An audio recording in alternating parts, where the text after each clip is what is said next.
Last week, the federal government tabled the budget for the 2019-2020 fiscal year. Tonight, I announce that the budget is back in the black and Australia is back on track. Yeah!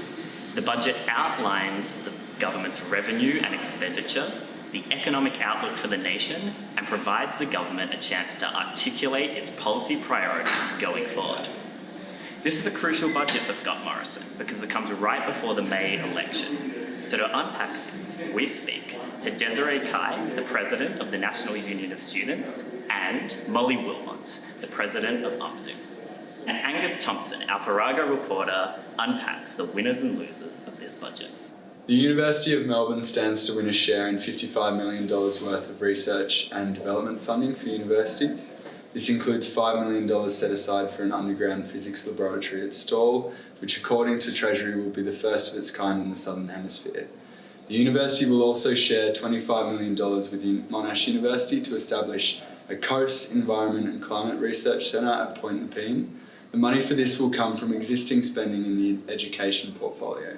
In fact, no additional funds have been allocated towards research and development after $2 billion was cut last year. Regional, Indigenous and teaching students are also winners in this federal budget.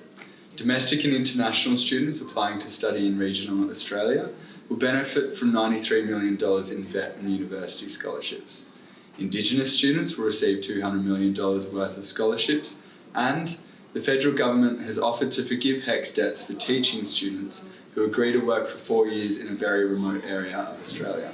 The government has allocated $460 million for youth mental health services, including $152 million for the National Headspace Network, $111 million for 30 new Headspace services around Australia, and $110 million to extend the Early Psychosis Youth Services program. We're still hearing crickets from the coalition when it comes to a cohesive climate strategy. The government will set aside $150 million each year for natural disaster relief, but have capped climate spending at just 0.3% of total spending over the next 5 years. This amounts to only $3.5 billion set aside for the next 15 years of climate policy, in spite of the demands of scientists and students who marched in the School Strikes for Climate rally last month. So my name is Molly. I'm the President of the University of Melbourne Student Union this year. Hey, I'm Desiree Cai. I am the National President of the National Union of Students this year. I think the budget was quite disappointing, not in what was in the budget, that's disappointing too, but what was left out of the budget. There was no real clear action on things like raising New Start, on housing, on the university funding that was cut over the past 6 years of government.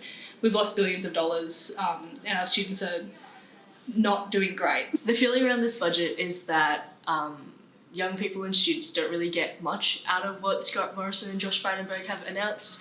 There's been really little on things that students really care about, like education funding. Absolutely nothing about that. There is actually not record public investment in higher education. It's actually lower than it's ever been before.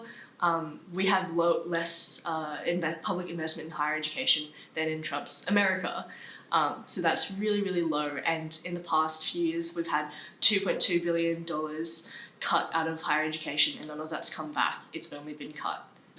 I think it's really interesting that they're saying record spending when they're also cutting billions of dollars out of the sector. In the MyFO changes last year, they put in caps on places that especially affect graduate students at the University of Melbourne.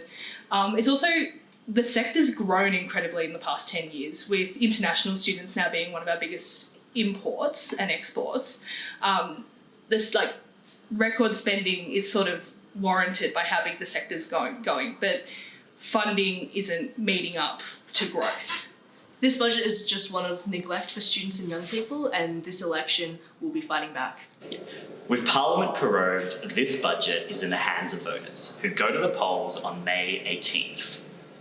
Tune into Farrago as we cover this crucial election over the coming month.